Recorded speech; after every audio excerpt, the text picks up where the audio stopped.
Hello, good morning, नमस्कार। मेरा नाम डॉक्टर विश्वेंदु गौड़ है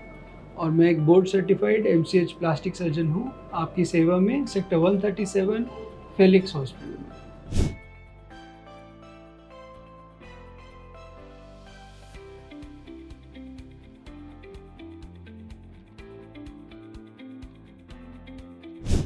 आज हम बात करते हैं कि when should you consult a plastic surgeon.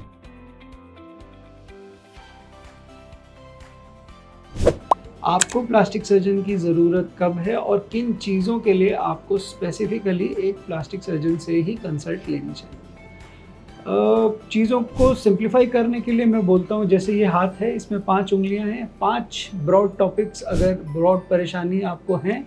तो आपको एक प्लास्टिक सर्जन की ज़रूरत है। पहला, अगर किसी तरह की आपको इंजरी हुई है। इंजरी कैसे? इंजरी के अंदर अगर आपको चेहरे की कोई इंजरी है, कट्स हैं, मार्क्स हैं, कोई ऐसी चीज़ें हैं जो आपके चेहरे से रिलेटेड हैं, फेस के फ्रैक्चर्स हैं, तो इन सब के लिए आपको एक प्लास्टिक सर्जन की कंसल्ट लेनी चाहिए। बर्न इंजरीज़ हैं, अगर आपको केमिकल से बर्न हुआ है, गर्म पानी से बर्न हुआ है, आग से जले हैं या बिजली से आपको बर्न्स हुआ है, तो उन सब चीज़ों में आपको एक प्लास्टिक सर्जन की ज़रूरत है। बाकी ट्रॉमा और तरह की इंजरी, जैसे हाथ की इंजरी, पैर की इंजरी, आपके टेंडन्स कटे हैं, अगर आपको कोई ज़्यादा बड़ी क्रश इंजरी हुई है जिसमें हड्डियाँ टूटी हैं, तो ऑर्थोपेडिक सर्जन ने आपकी हड्डियाँ ठीक करी हैं, उसके बाद ऊपर मांस का कवर देने के लिए, चमड़े का कवर देने के लिए भी आपको एक प्लास्टिक सर्जन से कंसल्ट करना पड़ेगा। और तरह की चोटें जिसमें कि हमारी पेरिफेरल नर्व्स यानी कि हमारे हाथों और पैरों की नसें अगर कट जाती हैं, वेसल्स अगर कट जाती हैं, तो उन सबको रिपेयर करने के लिए, टेंडन्स अगर कट जाते हैं जो कि आपके हाथ को चलाने वाले धागे होते हैं, उन सब चीज़ों के लिए भी आपको एक प्लास्टिक सर्जन की ज़रूरत होती है। तो नाउ सेकंड थिंग,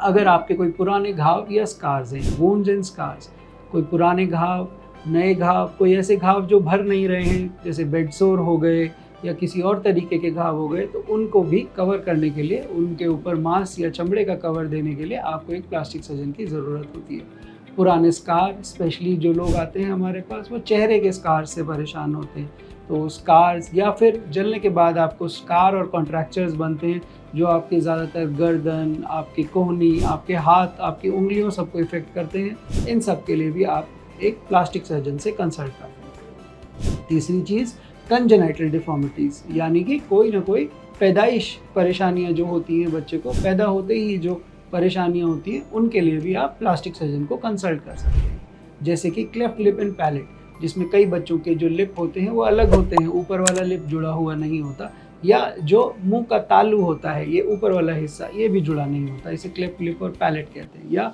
एक्स्ट्रा उंगली होना, उंगलियों का जुड़ा हुआ रहना, हाथों का टेढ़ापन,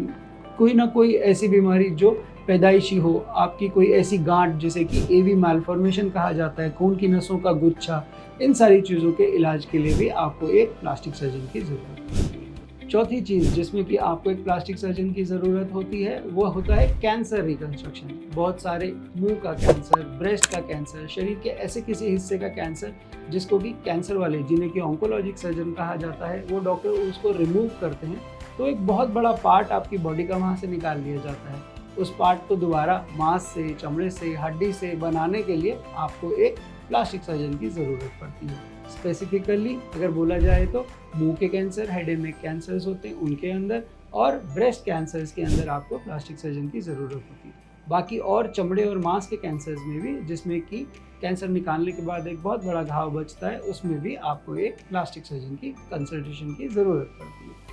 and finally the fifth topic, last but not the least, अगर आप अच्छा दिखना चाहते हैं, सेल्फ कॉन्फिडेंट होना चाहते हैं, आप अपने अपीयरेंस को इम्प्रूव करना चाहते हैं, तो कॉस्मेटिक सर्जरी के लिए भी आपको एक प्लास्टिक सर्जन से ही कंसल्ट करना चाहिए। इस तरह की प्लास्टिक सर्जरी जो कि कॉस्मेटिक सर्जरीज होती हैं, वो हो सकती है राइनोप्लास्टी, आपकी नाक की शेप बेटर करना, ब्लेफेरोप्लास्टी यानी कि आपकी आँख की शेप बेटर करना, लाइपोसक्शन, शरीर के किसी भाग से चर्बी का निकालना, या फैट ग्राफ्टिंग, किसी भाग में चर्बी का डालना, एब्डोमिनोप्लास्टी जिसे टमी टक भी कहा जाता है, पेट का फ्लैट करना, और भी बहुत सारी तरीके की जो कॉस्मेटिक फेशियल रिजुविनेशन होता है, एंटी एजिंग टेक्निक्स होती हैं, फेस लिफ्ट्स होता है, चिल लिफ्ट्स होते हैं, इन सारी चीज़ों के लिए भी आपको एक प्लास्टिक सर्जन से कंसल्ट करना चाहिए। तो ये 5 ब्रॉड टॉपिक्स जिसके अंदर की बहुत सारी ऐसी प्रोसीजर्स हैं जो प्लास्टिक सर्जन करते हैं, और सर से लेकर पैर तक के किसी भी हिस्से को प्लास्टिक सर्जन टच करता है and he makes it better. Thank you. Health से जुड़ी ऐसी कई और जानकारी के लिए फेलिक्स हॉस्पिटल के YouTube चैनल को सब्सक्राइब करें और अपने सवाल कमेंट बॉक्स के जरिए हम तक पहुंचाएं। और डॉक्टर की अपॉइंटमेंट के लिए दिए गए नंबर 9810455953 पर संपर्क करें।